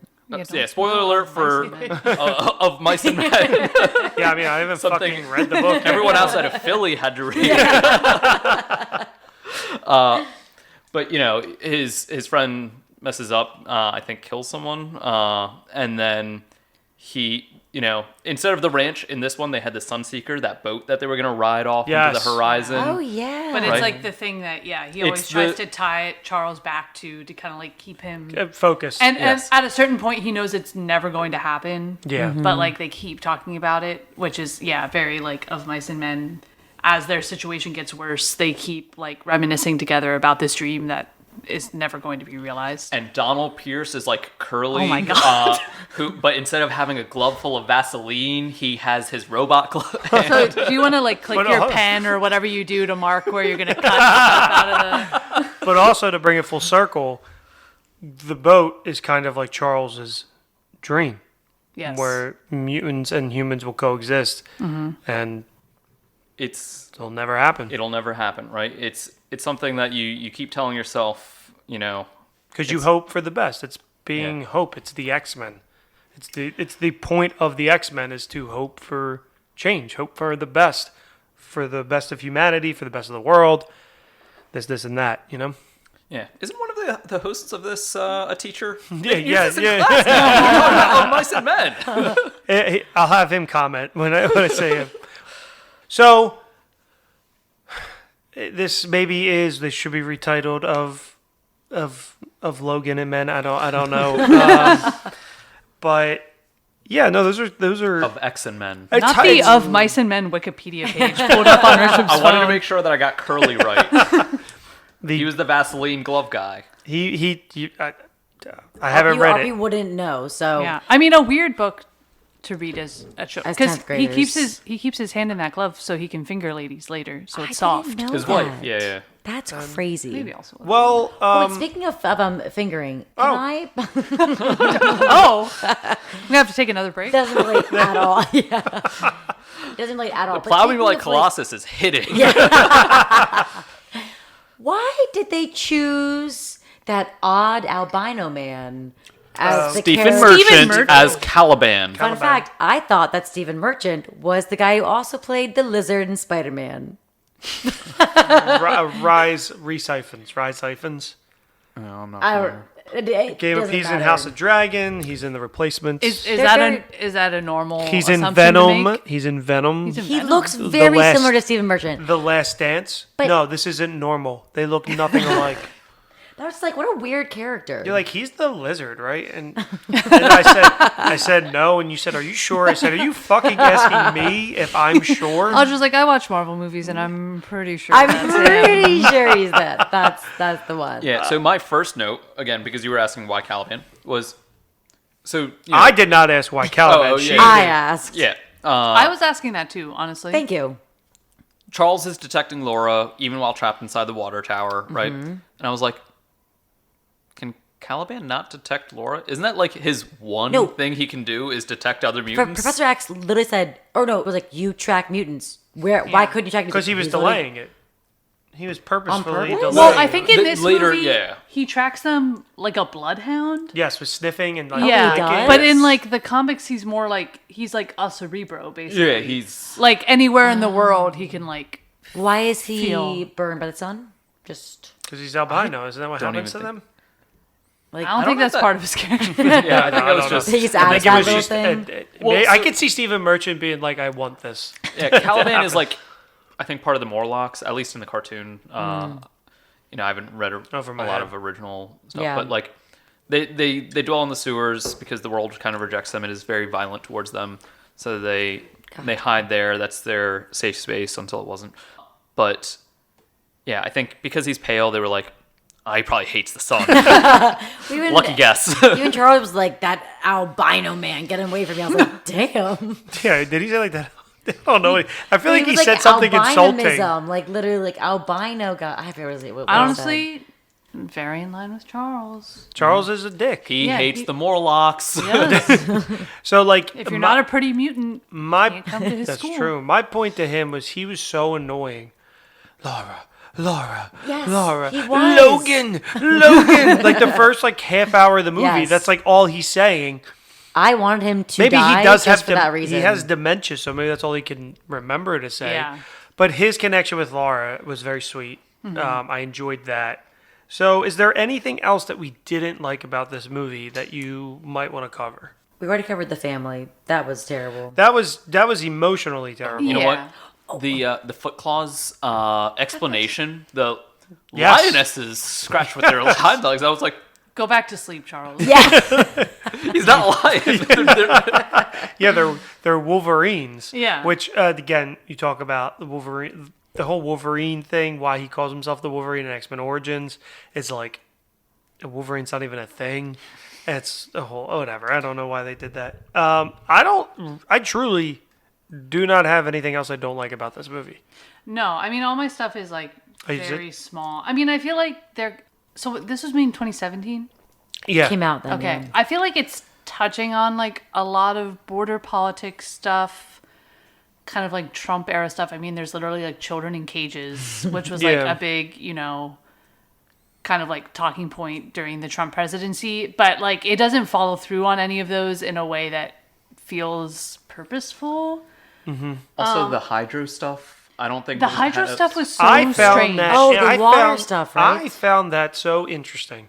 That is a plot point of them eradicating mutants, But it's it's- not a major plot point to Yes. the movie. It's like just in the like background. It's I just missed like that also. What I find that is probably the most interesting thing that they have done with like eliminating powers. Yeah, I mean, to my knowledge, I don't know like if they've ever done anything like that in the comics or anything. But it's this like, a major corporation like it's basically poisoning the water supply. Yeah. Like they're selling. It's like Monsanto coming in and Yeah, like doing yeah. what they do.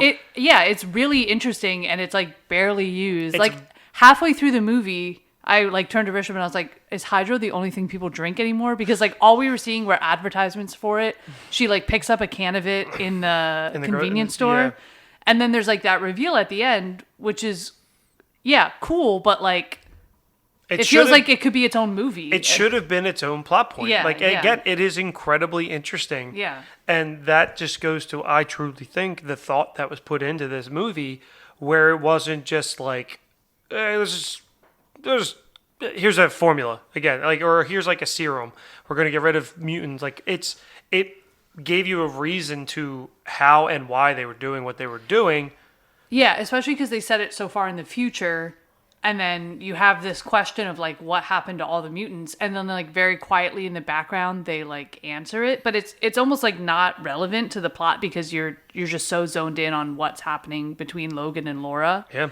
But like, yeah, it It builds all of that in the background. You can truly look at this movie as a criticism of a lot of things. So you mentioned in like the cages, you have giant corporations and what they do. Like, if you're unfamiliar with Monsanto, you might want to look into Monsanto. But yeah, no, I found that super interesting, and I forgot that plot point from the movie, and I was like, oh shit.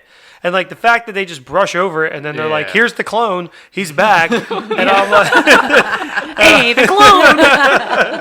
and like you got Richard E. Grant, who is amazing and kind of wasted in this movie in such a small role.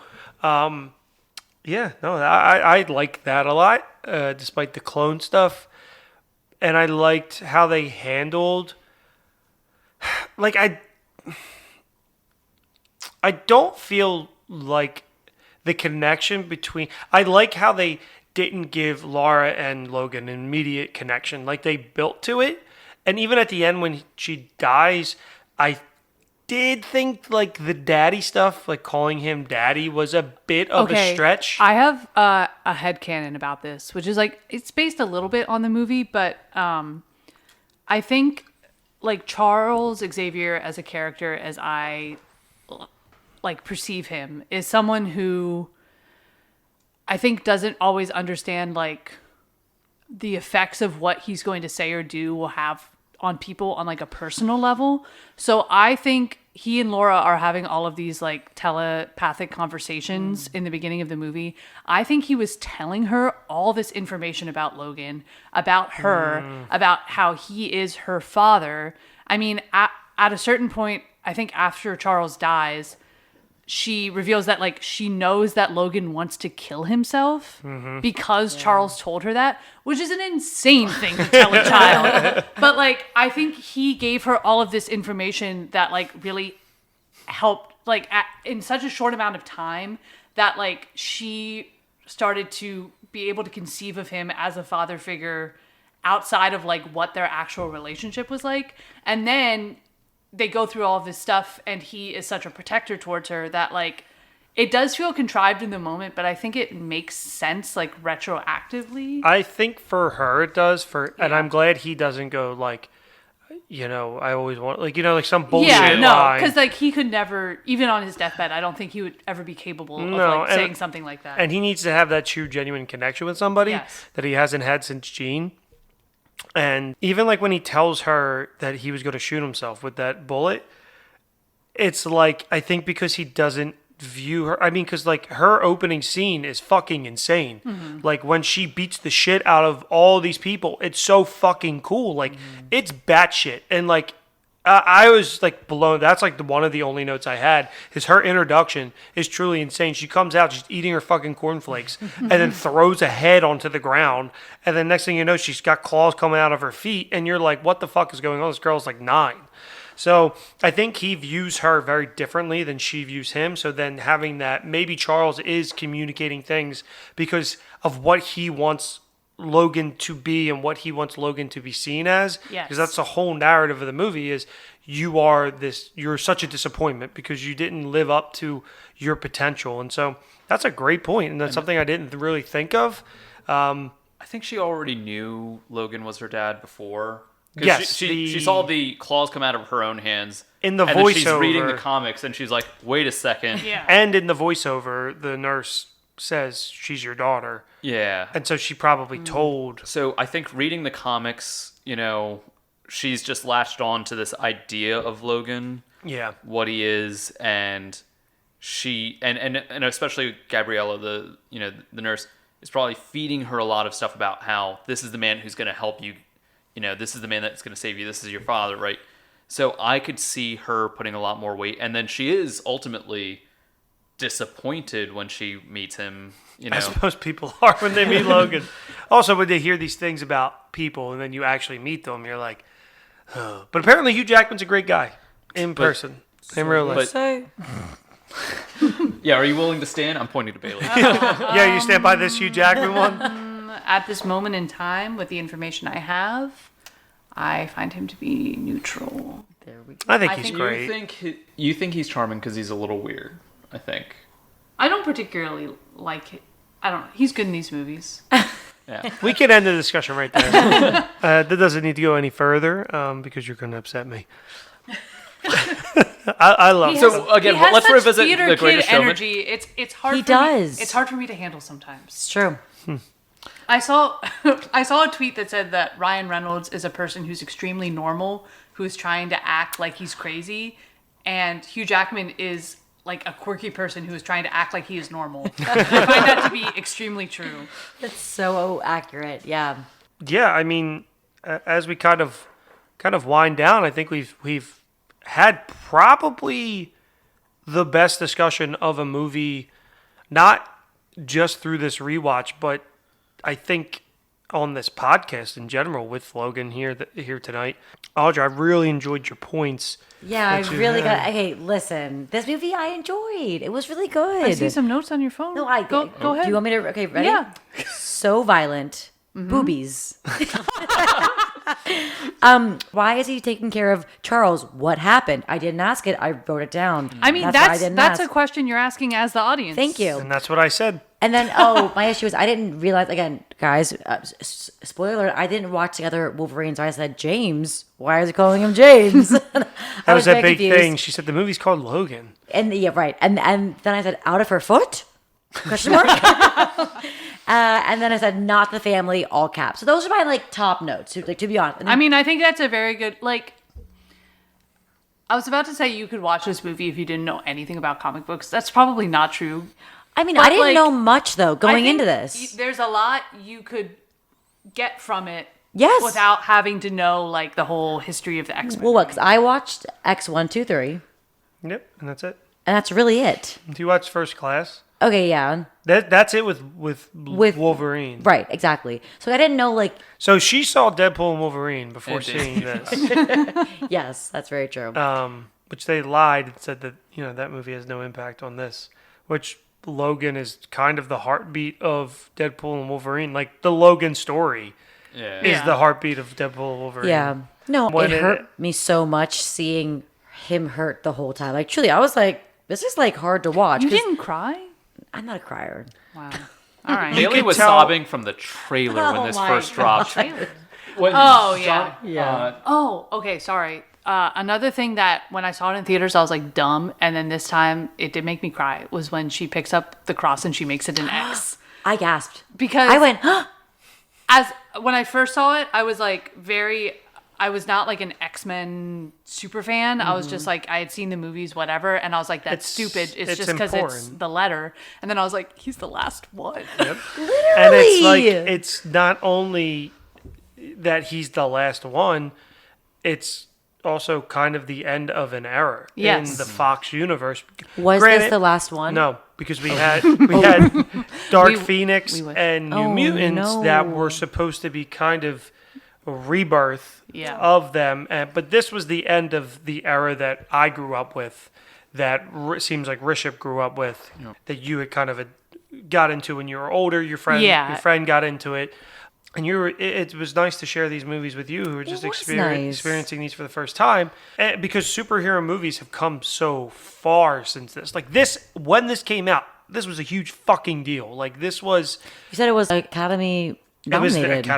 it was Academy Award nominated for Best Screenplay. Like this was a really big deal. Those X-Men movies were important to a lot of people. This is before Endgame. This is before, I don't even know, like this is before like legacy character showing up was kind of a thing. Like this was the end of the era of Hugh Jackman, of, Professor X. And again, they've all come back, but like at this I mean, there was like so much weight on this movie. The idea of a genre movie like this, like having any substance to it at all, Yeah. like in the eyes of the Academy. yeah, or just like like higher film or something. Like And this was the first time they tried to do anything like that. So like the pressure was so high on it, and it exceeded so well despite that. And it's like one of these things too, where it's not like a lot of movies today are surprises. Everybody knew going into it that this was his last movie. That this, everybody kind of being called Logan, we knew it was going to be Old Man Logan to a degree. That the character that doesn't die, like everybody knew what was going to happen. And I still remember the trailer with the Johnny Cash 9 Inch Nails cover. Yeah, I hurt myself. Which, fun fact, Mangold directed Walk the Line, which I think is a little fun little tidbit. Yeah, I cried some more when Johnny Cash came on during the credits. When a man comes down. Oh, so So I'll be good. honest, I genuinely, like no superhero actually dies. Like Yeah. nobody dies. Yeah. He actually died. But you could see the respect that was like given to this Completely. film, like the emotional arc, the X at the end. Like the X at the end is the end of an era. It's Yes. it's an end of a mediocre era, but like in terms of like the actual movies throughout it's a wild roller coaster ride that the X-Men movies from 1, 2, down to 3, down even further with Origins, then back up with First Class. Like it's so wild, but like it's crazy to think like it's when I was watching it yesterday, it was just crazy to think that like while watching this, we're like, wow, a lot of these aren't good, but we kept going back to see them. Like, and I think that that's a testament to not only like Hugh Jackman, but like the X-Men themselves. The appeal of these characters is that like each time we're like, yeah, let's go. The only one where people were like new was when Dark Phoenix like came out. And that was bad. People were like, yeah, we're not buying this. So, of you three who all grew up with these movies, do you think he really was the perfect Wolverine? Like, Yes, I talk about it all the most time. perfect. I talk about it all the time. People talk about perfect superhero movie. Perfect, not just casting in general, but superhero movies. Is Heath Ledger, Robert Downey Jr., and then I always throw Loki. And you're talking about Doom. Doom. I'm talking about Doom. Sorry, not Iron Man. No, Yeah. Doom. I mean, I think Margot Robbie's Harley Quinn is like Yes. perfect. Yeah. Yep. I think like she's that. perfect. And I always said Do you know him. I'm And sorry. he was in shit your on. episode at all. Did you talk about who else was like looking like? Yeah, they had somebody cast, and then it fell through, and he came in last minute. He came in when they were already in production, and everybody was pissed that he was cast because he was a nobody. He was a Broadway actor from Australia. He was not 5'3", and in the first movie, he's not jacked either. You know, I feel like I could see. Is it Carl Urban? Who's the guy from The Boys? Yes, Carl Urban. I feel yeah. like he'd be. That I've seen that like a fan edit recently of him. Oh, sorry. So anything that in the movie when they shaved his beard into the Oh, Wolverine that's beard, funny. I laughed. You're like, I enjoyed that quip. a moment of levity. And The one of like 5. Yeah. and literally. a fun little fact, because a lot of the time with these movies, they throw these random fucking X-Men in there. Yeah. That I'm like, who are these? They never explain them, like, ever. They're just like, these people have powers. But when they mentioned Richter, I was like, oh, You know- I know you know Richter him because now. I know Excalibur. Richter. Should I know who this And this No. is Oh. this is the joy of being an X-Men fan. Exactly. You get these little scraps, and you get And to that's, yum, yum, yum. that's my problem with these movies. Now if you go back and watch Deadpool 2, Two? Black Tom Cassidy shows up. There's a joke Oh, about and he's his like, name. I'm white, whatever, like White Wade Wilson or whatever. Yeah, no, I know exactly what you're talking about. Oh. And that's my problem is like, it's hard to connect with the not like mainline X-Men because you're just like, oh, here's Billy and he can fucking destroy the earth when he farts or something. Like it's just Yeah, I mean, especially in the Oh, I movies. love Billy. in, the, R.I.P. in the movies, it feels like they throw a bunch of names in a hat and they shake it Yes, out, yeah. and they're like, okay, this one's Richter, and this one's an Ol, and like Like, we're 'cause done. Oh yeah, you thought no, you were like Lizard Boy. That's a Knoll. Yeah, we don't know who that is. like they I guess. never fucking explain it. Oh, I hate it so much that they do that. But yeah, I mean, I think that this movie is fantastic. I think it holds up well. I think it's made well. But before I continue to rant, as we always do, kind of closing thoughts. Audra, what are your closing thoughts on this movie besides violence and boobies? I mean, that really does kind of encapsulate the whole movie. But I will say, no, like, as everyone says, I did not expect coming in to there be, like, true heart. Because everyone, you guys have always said, this is the Wolverine movie. This is the epitome of all, Logan. And I was like, it can't be, like, that serious. It's still a superhero movie. It was so much heart. And I actually was blown away by Daphne Keane. Like, Yeah, she was she great. made the whole movie, truly. So, And you make a great point about heart. And there's a lot of times heart gets lost in these movies. But a lot of these movies, if you view them, there is so much heart in them. it was a good, like, stripped down superhero movie. And I liked that very much. Yeah, Yeah. Bailey. Wait, sorry. Oh, Are we and doing also star on a ratings? scale of 1 to 5, what would you rate this movie? Oh, I gave it a 4. Okay. Yeah, I mean, I really enjoyed this. I was kind of wondering after revisiting it, like from so long, if it would hold up or, it was such a novelty at the time, like if that would have kind of worn off. But like, I still found it really compelling. I think like we were talking about before, I'm like a low rater in general. So like, I think under certain circumstances, this could be a 5, but it's still like, I don't know. Part of it like doesn't fully get there for me. I think maybe it's some of the like lost threads we were talking about, like thematically it doesn't pick up all of that stuff in a way that's super satisfying, but I would give this like an easy 4. I just think it's really good, really well made. Rishabh? Yeah.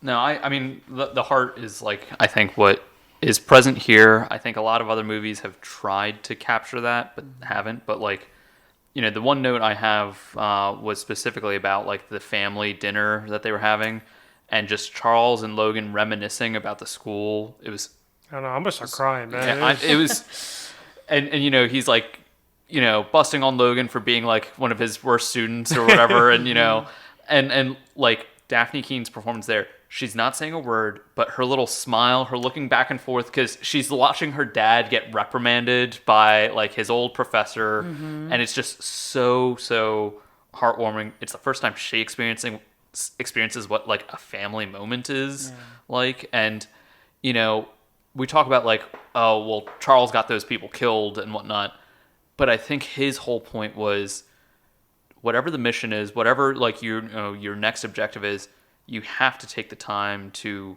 give this child a childhood, because, while her safety is important, while getting her to this, the MacGuffin, right, like getting her across the border is important, she can't spend her whole childhood just in fear and like, on the run. Yeah. But yeah, easy 4 for me. Maybe a 4.25. I'll go to the quarter. 4.25. You know what? It's your house. You can do, it's your studio. You can do what you want. I think those are all absolutely great points. I think that those are the little moments in movies that makes us love movies, and I think get overlooked in superhero movies. When they do happen, people are still like, this is still fucking fluff shit. But like, I think it's also understated how wildly normal she is for what she grew up in. Like, and that is the kind of a little plot line of how she's surrounded by other mutants in that little home, and that, you know, that kind of, I guess, a little Xavier's school of her own with the nurses caring for her and then having kind of a bunch of her pupils, and something I don't really think of, but like, she's fucking normal for like what she went through. Yeah, like, I mean, she's I a think killing machine. It's but about like, people bonding despite like really horrifying circumstances, which is like part of what Charles's school was for, was like creating like a safe space for these kids, and like the nurses in that facility, to the best of their ability, did that for those kids. Yeah. And so they had this bond together. But yeah, she walks this really good line in the movie of being like a kid, but like still like so like emotionally stunted from like everything she went through, like when she's sitting on that like horse carousel outside of the convenience store, and she's just kind of like staring out into space because she's like, I like this, but I can't really like activate it because like I have so much trauma. yeah. Right. But yeah, no, I love this movie. I think it is crafted like a Western where the plot moves, I think, fairly quick. Like not in terms of like unfolding, but in terms of pacing. I think it's a quick movie, a quick 2.5 hour movie. But there is a little bit of it that, like a Western, moves slow. However, knowing what, and this is one of these weird, judging a movie for a movie and not in the timelines or not, I'm sorry, not in the like universe that it's in. I gave this a 4.5. I was between 4.5 and 4 because of the clone, truly. And Justice for the clone. It's just like, I don't like it. It's the weird vibe for the movie. It teeters between what they're going for and the formulaic superhero film, but it just still packs a punch because I was just like you guys, nervous to see how this movie would hold up all these years later, and I think it's still brilliant. I think it's wonderful. I think it's Hugh Jackman's best acting. Greatest showman. He's not tap dancing in this one, but no, I think it's great, and I think it's for me, it's still. I ranked it number 2 out of the entire franchise. Oh wow! Which I thought I was looking at my rating, and based on numbers alone, it 1 and 2, X-Men 1 and 2 were 4s, and this is a 4.5. Not as good as Days of Future Past, but you guys got the 2 best movies. Wow. That's true. From me. Dang, we really like. Well, that's because we got to pick. Yeah. you cherry picked You the guys good called ones. those. We just wanted the most airtime possible. Yeah, so. you got it. But yeah, I think that's all I have to add. I don't think there's really anything else we can, other than to just say I want them to go back to making superhero movies like this. Oh, yeah, and more 100%. often. Yeah. As much as I love I still love the Marvel stuff, but like this is a peak superhero storytelling, and yeah. I don't know if what was like the budget like for this? Was this like more mid-budget, or did they still go like 120, so low. Higher? Okay, yeah. I mean, I think like that. I mean, that's what people have been saying for years, is they just want more like They need to mid-budget cut genre. They need to Yeah. cut the budget. Like it can't be. One movie should not cost Robert Downey Jr.'s salary. Like, you know what I mean? Like, yeah. just cut But that. thank God he's coming back. Thank God it's a Romani. But no, they need to trim the budgets on these things and force them to be practical, force them to Yes. not green screen everything, and you get a better quality movie out of it. It holds up. Like, there's some shit that looks terrible. Green Lantern, like, because it's all CGI and stuff like that. And this is just like not only a well-told superhero movie, it's a well-made movie, it's a well-directed movie. Cinematography is great, like so many great moments. And I hope you all enjoyed it. Rishabh, Bailey, thank you so much for coming back to the show, for gifting us the coin of luck in this Silver Surfer prize possession in our house. It's worth more than our house. And thank you for crafting cocktails and crafting a wonderful evening for me and Audra. Yeah, thank you for having us. It was I so hope fun. I hope you come back for something. Not I think we know Descendants. I don't know if what it's we are going to Descendants. come back for. Zombies trilogy. you have done so much for me. I will do this for you. Also, we just recently, through a depressive episode I had, rewatched all of the High School Musical movies. Two's the best. Wrong. Actually, I might agree with you. Two's the best. We'll work it out on the podcast episode about it. Work it out on the But remix. We're gonna got to work this out. Kenny Ortega also, who directed all of the Descendants that are worth watching. And Newsies. Deserves an Oscar. Yeah. Deserves many Oscars. So when we do the Kenny Ortega retrospective, I'll be on every episode. I'll be in your home. You've done so much for me. I will do that for you. We will have a Descendants episode. I can't promise Kenny Ortega. I cannot. Directed Hocus Pocus as well. Kenny Ortega's Hocus Pocus. Oscars. Wait, original? Yeah. Damn. His Yeah. influence is crazy. It's insane. You gotta do Kenny Ortega. Kenny Ortega. Listeners, write in. Yeah. Comment. We need a spooky episode. So My maybe friend it'll be Jess, if you're Descendants. listening to this, comment. Comment on the email. YouTube. If you comment on the YouTube, whatever it If is, you're this- we will do it. I Comment, promise. this is the real movie. Wow, loved watching the real movie. At first, I thought it was just a podcast, but an hour in, they really start the real movie. Do I just add 17 minutes of music at the end just to get the exact runtime of Logan? I mean, we are at 2 we hours. might be past the We're, yeah. We're 17 minutes shy. What else you guys want to talk about? I'm just kidding. But yes, thank you. Thank you guys so much. We love you. The audience loves you. Check out the Instagram. Check out Rishabh's drink Instagram. There is not one. If you find one, Cocktails by Rish. not not me. buy anything. Audra, quick, get a username right now. The ads, the No, ads I already got there. it. Yeah. Cocktails by Rish. There you go. Cocktail. Maybe like we'll figure it out. We'll Yeah, workshop we'll it. work- Hope Workshop that's it. already not used by an insane alt-right person. Remember to rate, like, and subscribe. Bailey, plug your shop. Well, you can go to my Or Instagram, Instagram. which is, I think, Bwatro. Bwatro. That's Be true. That sounds Watro. right. I'm Oh. also on Letterboxd. Hell yeah. I'm using it again. Yes. Bailey Watro have one of the top reviews of Fast Fast X. X. Fast X. Audra is also on Letterboxd. Oh, yeah, but don't look at And myself. she's- I don't write anything. She's on. Thank you for all your graphics you do for the show. Oh, you're welcome. And she's also on TikTok at Audie with a Body. That's true. Check her out there. Rishabh posts nice art from time to time. Rishabh is chronically not online. He is going Yeah. to be. Cocktails Yeah. by Rish. It's coming. And if you like what you hear, remember to leave 5 stars, leave a YouTube comment. Check out the Redbubble and TeePublic store. And just follow us on Instagram. We'll be posting some fun stuff. What's a Logan thing to say? Get the fuck out of here. Yeah, don't be what they made you. Don't be. Don't be. Everyone what, take that to heart. don't be what they made you. A bad podcast.